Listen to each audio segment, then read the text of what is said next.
Guys, sekarang udah jamnya makan siang. Berarti dari jam 6 sampai jam 12 kita udah berhasil melawan kebiasaan buruk dan dosa-dosa kita bersama Tuhan. Nah, sekarang ayo kita sama-sama kembali mendengarkan firman Tuhan yang akan menjadi makan siang kita. Shalom teman-teman Youth GK Kanan dan juga teman-teman yang mengikuti puasa hari ini. Sungguh bersyukur sudah setengah hari dari jam 6 sampai jam 12 siang kita sudah boleh mengikuti puasa. Kita sudah boleh berperang melawan setiap keburukan-keburukan dan dosa-dosa kita di dalam anugerah dan pertolongan Tuhan. Nah, teman-teman, tiba saatnya untuk kita kembali membaca merenungkan firman Tuhan yang akan menjadi makan siang setiap kita. Itulah sebabnya teman-teman, mari kita sama-sama membuka Alkitab kita dari Keluaran pasal yang ke-13. Keluaran pasal yang ke-13 ayat yang ke-17 sampai ayat yang ke-22. Mari kita sama-sama membuka Alkitab kita dan kita membacanya bersama-sama. Setelah Firaun membiarkan bangsa itu pergi, Allah tidak menuntun mereka melalui jalan ke negeri orang Filistin, walaupun jalan ini yang paling dekat. Sebab firman Allah, jangan-jangan bangsa itu menyesal apabila mereka menghadapi peperangan sehingga mereka kembali ke Mesir. Tetapi Allah menuntun bangsa itu berputar melalui jalan di padang gurun menuju ke Laut Teberau. Dengan siap sedia berperang, berjalanlah orang Israel dari tanah Mesir. Musa membawa tulang-tulang Yusuf, sebab tadinya Yusuf telah menyuruh anak-anak Israel bersumpah dengan sungguh-sungguh, Allah tentu akan mengindahkan kamu, maka kamu harus membawa tulang-tulangku dari sini. Demikianlah mereka berangkat dari Sukot dan berkemah di Etam di tepi padang gurun. Tuhan berjalan di depan mereka pada siang hari di dalam tiang awan untuk menuntun mereka di jalan, dan pada waktu malam dalam tiang api untuk menerangi mereka, sehingga mereka dapat berjalan siang dan malam. Dengan tidak beralih, tiang awan itu tetap ada pada siang hari dan tiang api pada waktu malam di depan bangsa itu. Teman-teman, perikop yang sangat singkat ini bagi Koko ini adalah satu perikop yang sangat indah. Kenapa? Karena di dalam perikop ini kita dapat melihat sesungguhnya adanya Allah yang menuntun setiap langkah kita. Teman-teman, Allah yang menuntun setiap langkah kita, tapi sungguh ironinya kita suka merasa Tuhan tidak menuntun langkah kita. Satu. Dan ironi yang kedua adalah ketika kita tahu Tuhan mau menuntun langkah kita tidak mau dituntun sama Tuhan. Itu ironi yang kedua. Tetapi teman-teman, bukan dua hal ini yang Koko ingin kita sama-sama lihat. Tapi mari kita sama-sama lihat yang ketiga. Kita dipimpin oleh Tuhan dan kita betul-betul menjalani dan kita sungguh-sungguh menikmati setiap jalan pimpinan Tuhan. Nah teman-teman, mari kita pahami bahwa berjalan di dalam pimpinan Tuhan bukan berarti kita dapat berjalan sesuai dengan rute kita. Berjalan di dalam pimpinan Tuhan bukan berarti kita dapat berjalan di dalam rute kita. Teman-teman, itu juga yang terjadi dengan bangsa Israel. Sebenarnya jarak dari Mesir untuk pergi ke tanah perjanjian itu bisa dengan cepat lewat jalur Filistin. Mungkin orang Israel berpikir bahwa itulah jalurnya mereka, itulah jalannya mereka. Tetapi teman-teman, tidak bagi Tuhan. Tuhan di dalam kedaulatan yang besar, di dalam kedaulatan yang agung berkata, tidak, ada baiknya mereka memutar. Nah teman-teman, ketika Tuhan mengajak mereka memutar, bukan berarti Tuhan membiarkan mereka memutar sendiri, tidak. Mari kita pahami bahwa Tuhan yang mengajak mereka memutar, ada Tuhan juga yang memprovide apa yang mereka butuhkan. Tuhan tahu mereka akan memasuki padang gurun.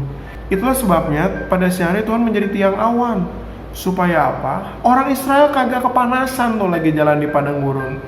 Dan itu sebabnya teman-teman, Tuhan menjadi tiang api pada malam hari. Supaya apa? Supaya orang Israel tidak merasa kepanasan, tidak merasa kedinginan pada saat malam hari.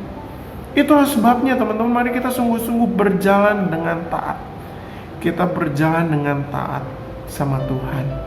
Mari teman-teman, buat setiap kita yang mungkin kita nggak peka Tuhan lagi tuntun kita, atau mungkin buat setiap kita yang bahkan nggak pengen Tuhan tuntun kita, Hari ini firman Tuhan mau datang pada setiap kita. Hai guys, ayo berjalan dalam ketaatan sama Tuhan. Dan khususnya hari ini di dalam konteks puasa kita. Hai guys, mari berjalan di dalam ketaatan sama Tuhan. Perangilah dosa-dosamu. Perangilah kebiasaan-kebiasaan burukmu. Dan hiduplah menyenangkan hati Tuhan. Karena Tuhan yang menuntun hidup kita.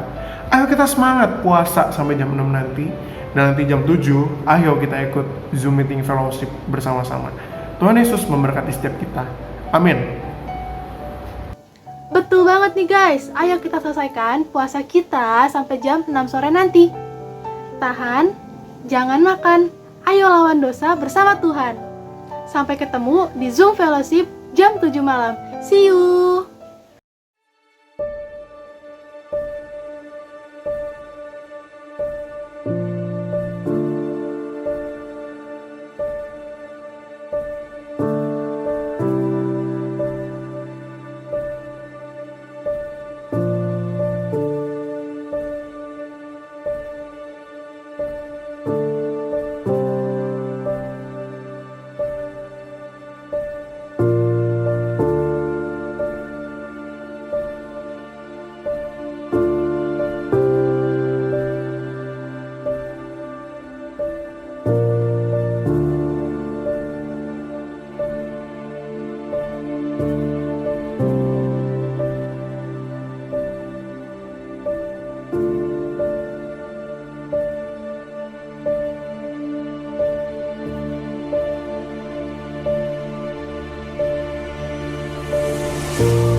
Halo guys, kembali lagi bersama kami dalam obrolan santuy anak milenial.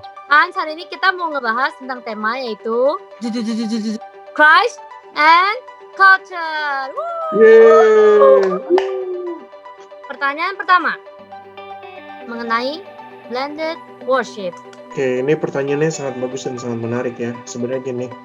Oke kok berarti alat musik lain boleh dong kok, apa aja tuh? Oke kok, terima kasih kok. Ivan, berarti kalau menurut Kok, bagaimana nih kok cara kita menyikapi nuansa adat tersebut kok?